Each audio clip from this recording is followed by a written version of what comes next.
नमस्कार दोस्तों। क्या आपको पता है कि आजकल के अनहेल्दी लाइफस्टाइल में ऐसी बहुत सारी बीमारियों से हम अक्सर पीड़ित हो जाते हैं।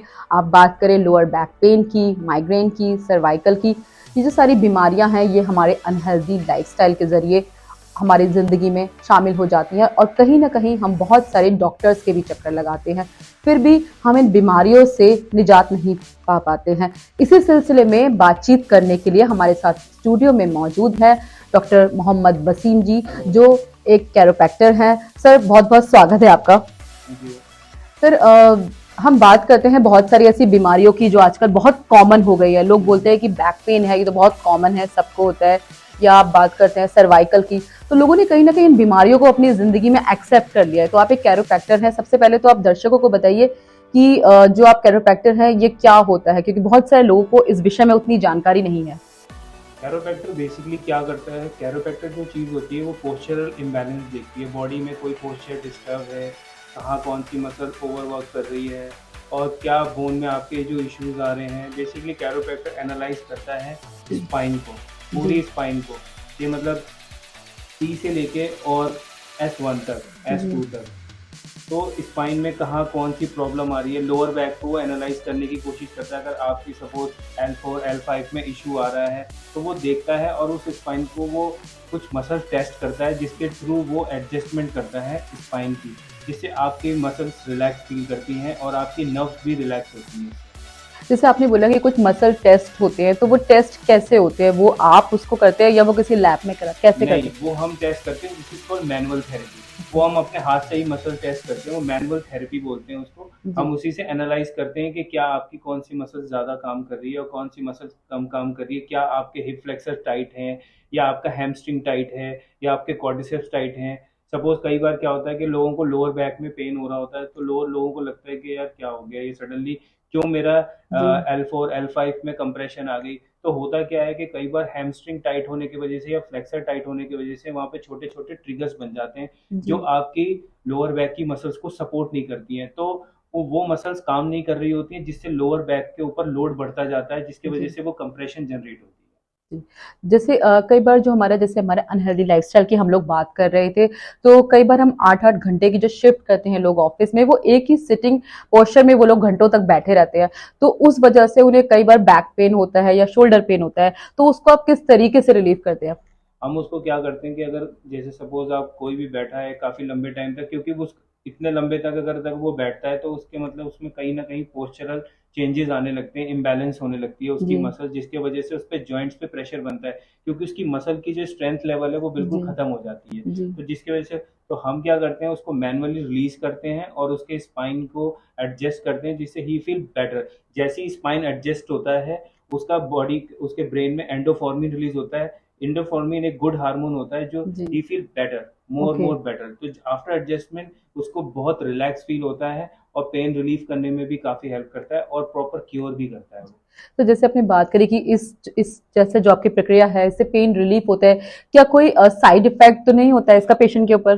बिल्कुल कोई साइड इफ़ेक्ट नहीं है इसका। ये बहुत ईज़ी प्रोसेस है और जी, आराम से इसको कराया जा सकता है। जो इसे सोचते हैं कि बोन में कई हड्डियाँ चटकाना या कुछ, ऐसा जी, कुछ नहीं करते कैरोप्रैक्टर। कैरोप्रैक्टर की ब बेसिकली पूरी पढ़ाई होती है जी, और वो एज़ ए एनाटॉमिकली काम करते हैं कि बॉडी की एनाटॉमी क्या है, पूरा साइंस के साथ काम जी। करते हैं। इसमें 2000 टेक्नीक है, तो उस टेक्निक के थ्रू ही ये बोन एडजस्टमेंट होती है जिससे यू फील रिलैक्स। और चाहे वो माइग्रेन हो, चाहे वो सर्वाइकल हो, नी पेन हो, इवन बॉडी में कोई भी तरह का स्ट्रेस हो, वो उसमें भी हेल्प करता है ये कैरोप्रैक्टिक थेरेपी।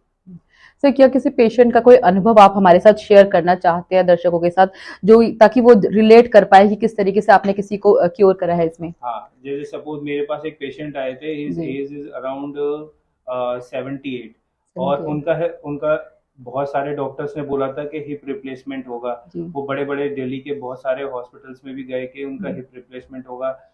वो मेरे पास आए, मैंने कहा सर देखिए इसमें इस तरह के प्रोसेस होगा और आपका एडजस्टमेंट होगा। आपका जो आपका लोअर बैक है और वहाँ पे इतना ज़्यादा प्रॉब्लम नहीं जितना आपका अपर बैक। तो मैंने बेसिकली हम क्या करते हैं as a chiropractor, we just try to find out root cause, कि जी, रूट कॉज क्या है, जी, आपको क्यों लोअर बैक पेन हुआ या आपको क्यों नी पेन हो रहा है। तो उनको हिप में जो पेन आ रहा था, उनका बेसिकली जो शोल्डर था वो डिसबैलेंस हो रहा था, जिससे एक साइड के हिप पे ओवरलोड बढ़ता जा रहा था।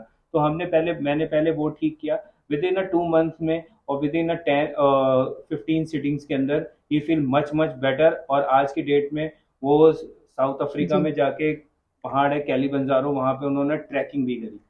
इट्स वेरी अमेजिंग, ये बहुत अच्छी बात आपने बताई है और ये बिल्कुल अनबिलीवेबल है कि एक इतनी एज में जब वो बीमारी, जब डॉक्टर ने बोला कि उनको हिप रिप्लेसमेंट की जरूरत है तो आपने उनको क्योर कर दिया।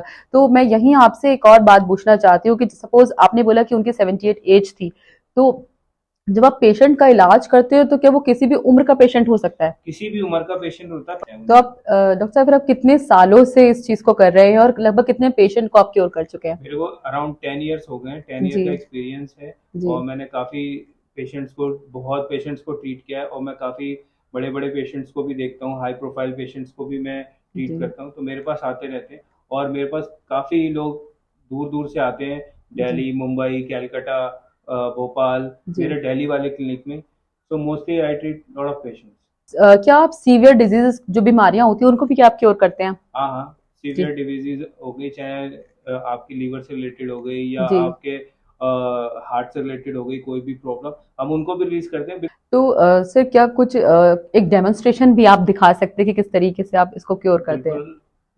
जैसे मैंने आपको बताया कि जैसे माइग्रेन है जी। और लोगों को नेक पेन बहुत होता है, नेक जी। जैम हो जाता है। जी। तो बेसिकली वो इन इन एरियाज में होता है। इन जी। एरियाज से जैसे C1 बेसिकली C2, मतलब कान के पीछे आपके पे कान के प्रेशर। पीछे C1 C2 C3 C4। सो जी। हम बेसिकली इसको एडजस्ट करते हैं जी। कि इजी करते हैं, जैसे रिलैक्स, वो ऐसे रिलैक्स करके उनको एडजस्ट करते हैं ऐसे। ठीक। यस।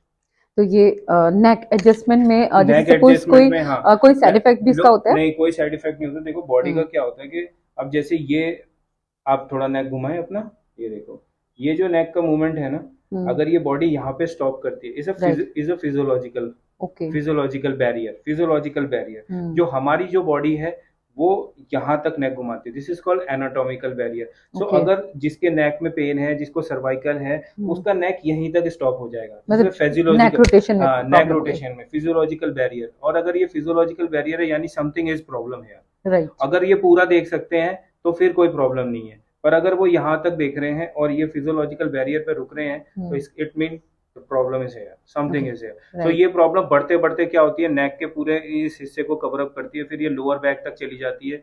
तो हम इसे लीव छोड़ नहीं सकते, क्योंकि स्पाइन में कंप्रेशन आती है, जो स्पाइनल नर्व जारी होती है, अगर वो दबती है तो उसके नीचे की जो इन्फॉर्मेशन है वो कहीं ना कहीं ब्रेक होती है। राइट। सो इस ब्रेक के वजह से कई सारी प्रॉब्लम्स आती हैं। जी। गाइस इसमें देखो, इनको ना मिड बैक में प्रॉब्लम है पेन की, और इनको हंच भी बना हुआ है। तो इसके लिए हम एडजस्टमेंट करते हैं। Just put hand here and depend करता है प्रेशर कितना देना है। अभी पहले मोबिलाइज कर रखा है तो हल्का हम प्रेशर देंगे। ब्रीद इन, ब्रीद इन, सांस अंदर खींचे, छोड़े, रिलैक्स, सांस अंदर खींचे, छोड़े, रिलैक्स, वेरी गुड। फिर इनको नेक नेक को एडजस्ट करते हैं, यहाँ पे लगाते हैं। Breathe in, breathe out, relax, very good.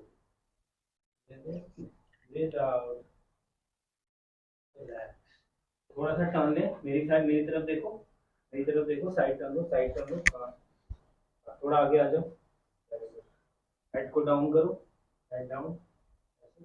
Hands मेरी तरफ दिखाओ, ठीक है। हाँ, पैर इधर रखो आप, ऐसे, ठीक है, ऐसे करो, ऐसे, गुड। ये हम इनकी लोअर बैक को एडजस्ट कर रहे हैं। L4, L4, L5, L1, very good. तो ये ऐसे लोअर बैक एडजस्टमेंट हो जाएगी। तो इस तरीके से कैरोप्रैक्टर टोटल बॉडी एडजस्टमेंट करते हैं, तो काफ़ी इजी हो जाता है और पेन रिलीफ भी हो जाता है। जैसे ये है S1, तो अगर ये टाइट होती है लोअर बैक मसल्स, तो हम अभी आपने देखा मैंने एडजस्ट करा, इस तरीके से एडजस्टमेंट होती है। और काफ़ी इजी प्रोसेस होता है, कोई पेन नहीं होता, कोई साइड इफेक्ट नहीं है, काफ़ी आसान है और कुछ भी फील नहीं होता, और next day you feel much better. तो मैं उम्मीद करती हूँ कि जो दर्शक हमें देख रहे हैं और वो अगर वो इस तरीके की बीमारियों से पीड़ित हैं, जैसे lower back pain, knee pain, shoulder pain या मसल पेन, डॉक्टर वसीम का ये जो आज का सेशन था उनके लिए बहुत ही अच्छा रहा होगा, बहुत ही बेनिफिशियल रहा होगा। डॉक्टर वसीम, आप स्टूडियो में आए, आपने बहुत अच्छी नॉलेज आज हम लोगों के साथ शेयर की। Thank you. अगर आप हमें YouTube पे देख रहे हैं तो सब्सक्राइब करिए, और अगर Facebook पे देख रहे हैं तो लाइक करिए।